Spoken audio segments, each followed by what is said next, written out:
त्रेता युग में सूर्यवंश में राजा इक्ष्वाकु, दिलीप, भगीरथ, रघु और राजा हरिश्चंद्र जैसे प्रतापी राजाओं के बाद राजा दशरथ हुए।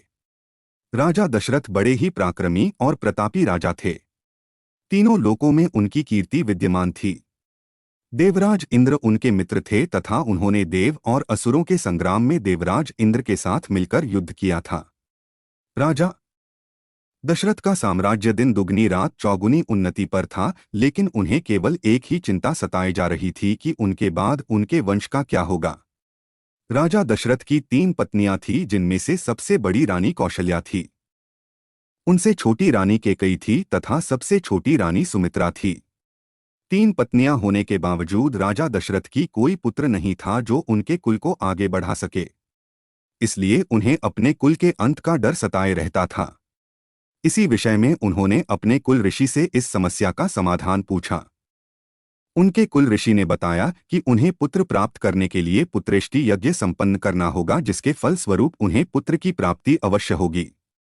लेकिन उन्होंने इसके साथ ही यह शर्त भी रखी कि वह स्वयं पुत्रेष्टि यज्ञ नहीं करवा सकते। इस यज्ञ के लिए राजा दशरथ को स्वयं जाकर श्रृंग मुनि को प्रसन्न करना होगा।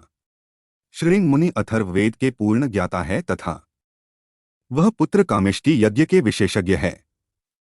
वही इस यज्ञ को संपन्न करवा सकते हैं।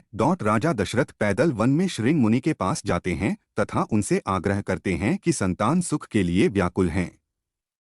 कृपया करके मेरी समस्या का समाधान कीजिए।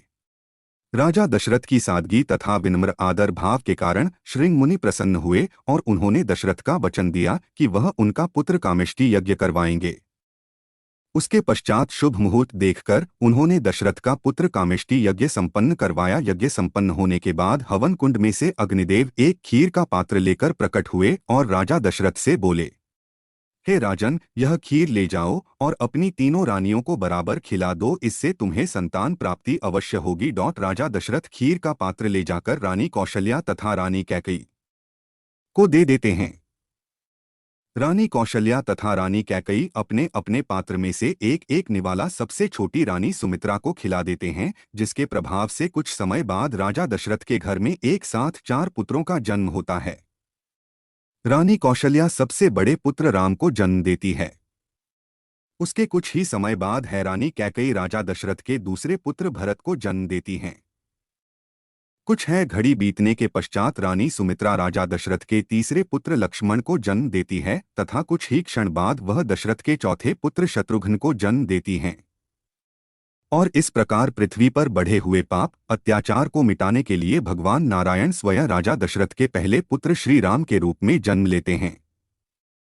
भगवान विष्णु के राम अवतार का साथ देने के लिए शेषनाग लक्ष्मण के अवतार में जन्म लेते हैं तथा उनके साथ ही भगवान विष्णु के सुदर्शन चक्र भारत के अवतार में जन्म लेते हैं तथा शत्रुघ्न भगवान विष्णु के शंख शैल के अवतार होते हैं। श्री राम, लक्ष्मण, भरत और शत्रुघ्न को 4 पुरुषार्थ का रूप माना गया है, जिसमें श्री राम धर्म का रूप होते हैं तथा भारत मोक्ष का रूप होते हैं।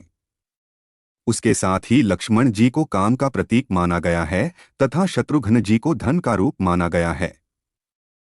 अगर आपको यह वीडियो अच्छा लगा हो तो चैनल को सब्सक्राइब करें, लाइक करें और शेयर करें और बेल आइकन जरूर दबाएं।